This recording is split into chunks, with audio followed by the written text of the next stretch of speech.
Consciência em gotas. Mateus 4. Jesus e o desafio do deserto. O Consciência em Gotas faz parte do Consciência Hebraica. Inscreva-se no nosso canal do YouTube, ative o sino para você receber tudo que fazemos e entre na nossa comunidade do Telegram, Consciência Hebraica. Tudo que fazemos está lá. E para entender o nosso movimento, veja no YouTube o vídeo Entendendo o Movimento Consciência Hebraica. Ali você tem uma linha geral do que nós propomos. E não perca a série O Amanhecer da Consciência Hebraica para você entender tudo desde o início.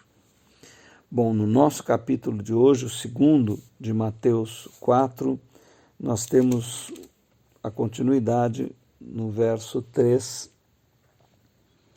Antes, se você não viu ainda, ouça o vídeo número 1 dessa série. Quando eu digo que Jesus morreu vivo, deixa eu só explicar direitinho. Há uma passagem em que Jesus diz assim: deixa que os mortos enterrem seus mortos. Então ele classifica dois tipos de mortos. O morto biológico, ou seja, aquela pessoa deitada que não respira, não tem mais movimento cardíaco, elétrico no cérebro. Esse está o morto biológico. Mas ele classifica um segundo tipo de morto, o morto espiritual. Você pode estar vivo biologicamente e estar morto espiritualmente. Ou seja, a tua consciência está presa na tua natureza antibiótica, na tua natureza de morte, na tua natureza ligada à anticristicidade. Quando há metanoia, ou seja, a conversão, a transformação, a tua mente vai além e toca no infinito, através de Yahvé Elohim Adonai, por Yeshua HaMashiach, então você nasce espiritualmente. Como disse João no seu Evangelho, no capítulo 3, os lábios de Jesus proferiram: necessário vos é nascer de novo. Então, esclarecido isso, nós voltamos a Mateus para lermos o verso 2, onde está escrito: e chegando-se a ele o tentador, disse.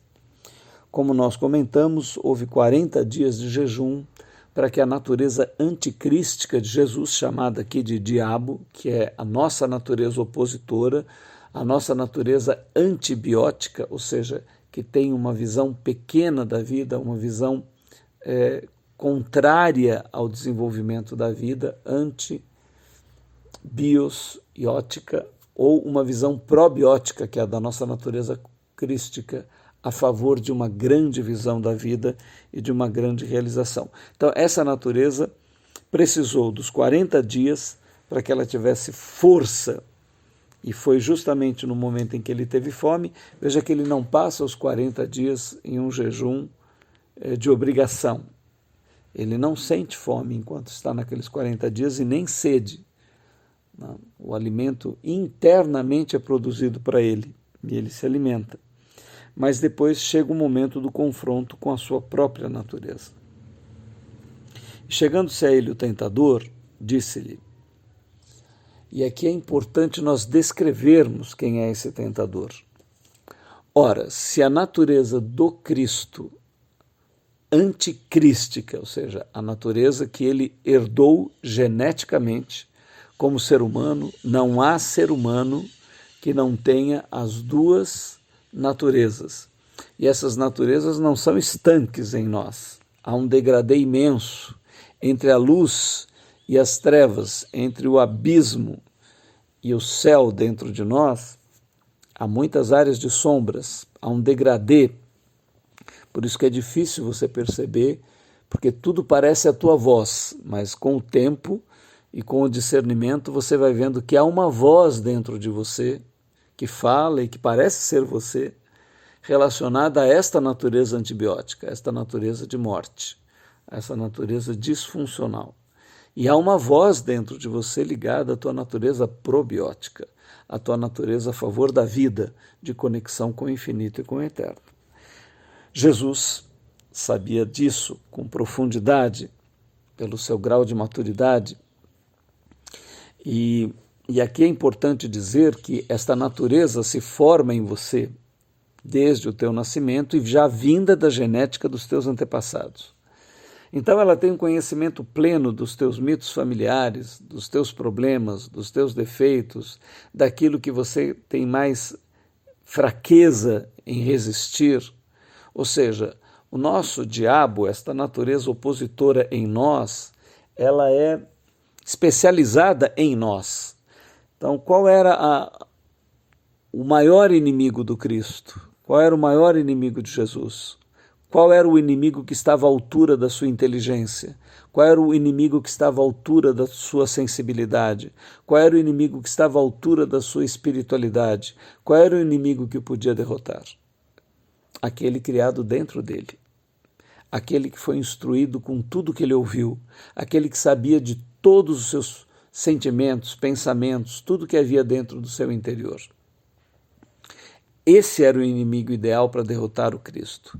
Por isso que, ao iniciar o seu trabalho público, o seu ministério público, o desenvolvimento de tudo que ele ia fazer, ele primeiro foi levado pelo Espírito Santo ao deserto para enfrentar a si mesmo.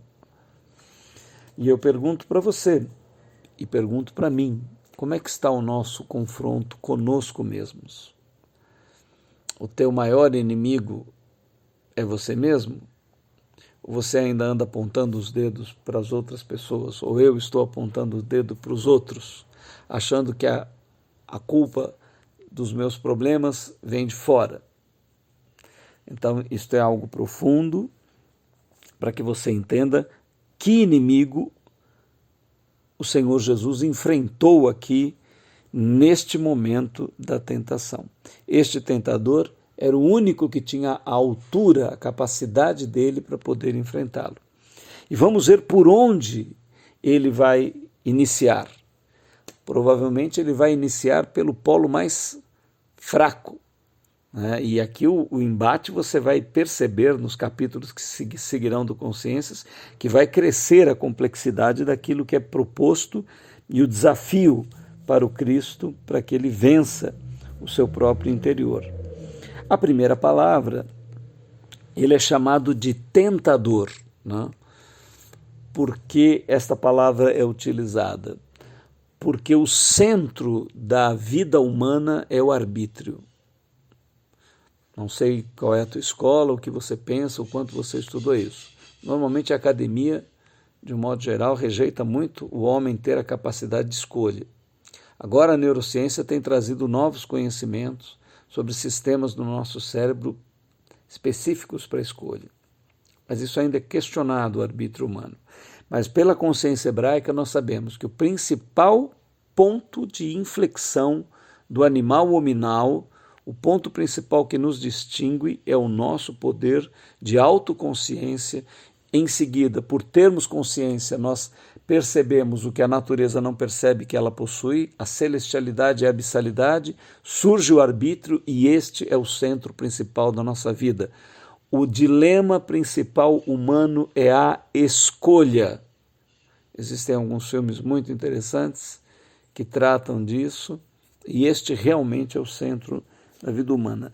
Tentador, então, significa aquele que traz opções, aquele que dá alternativas para que você exerça o teu arbítrio. Olha que coisa interessante.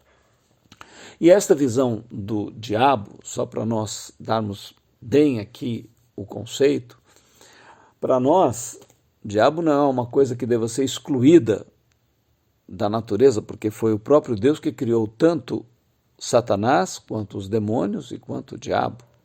Tanto que o Cristo sempre dizia, para trás de mim, Satanás, vá de retro, ou seja, a questão era geográfica. Satanás não deveria estar na vanguarda da consciência do Cristo, tomando as decisões da vida dele, mas ele tinha um lugar, na retaguarda. Então, jamais a consciência hebraica é maniqueísta. Aliás, se você procurar entender o movimento maniqueísta, que é essa coisa entre bem e mal, descrita filosoficamente aí na história humana, você vai ver que ela é bem recente. Israel sempre foi monista, a consciência hebraica é monista, e nós sabemos que as trevas são necessárias. Yahvé Elohim Adonai é aquele que propôs e criou tudo. Tudo tem uma finalidade. A questão é como você se posiciona diante dela. Então Jesus dizia, de retro, na minha retaguarda você tem a tua função, não na minha vanguarda. Então é importante porque o que eu estou dizendo aqui, eu estou falando de mim, de você, e Jesus como o Filho do homem, que ele se declara, mais do que todos nós, viveu intensamente este processo. Então aqui diz o tentador, e agora você entende melhor o porquê disso. Se tu és o Filho de Deus, olha, esta parte é fundamental. Este se é com referência à dúvida. E a dúvida traz o receio, e o receio traz o medo. Aqui nós estamos falando dos dois principais caminhos da vida. O caminho do amor, da integração, da confiança, da fé, da ciência e do conhecimento. E o caminho do medo, da insegurança, da incerteza, de tudo aquilo que nos remete a uma vivência de medo. E aqui ele começa com a partícula se tu és filho de Deus, manda que estas pedras se tornem em pães. Eu queria que você voltasse um pouquinho aqui no texto de Mateus e visse a afirmação que foi feita lá na imersão do Senhor Jesus.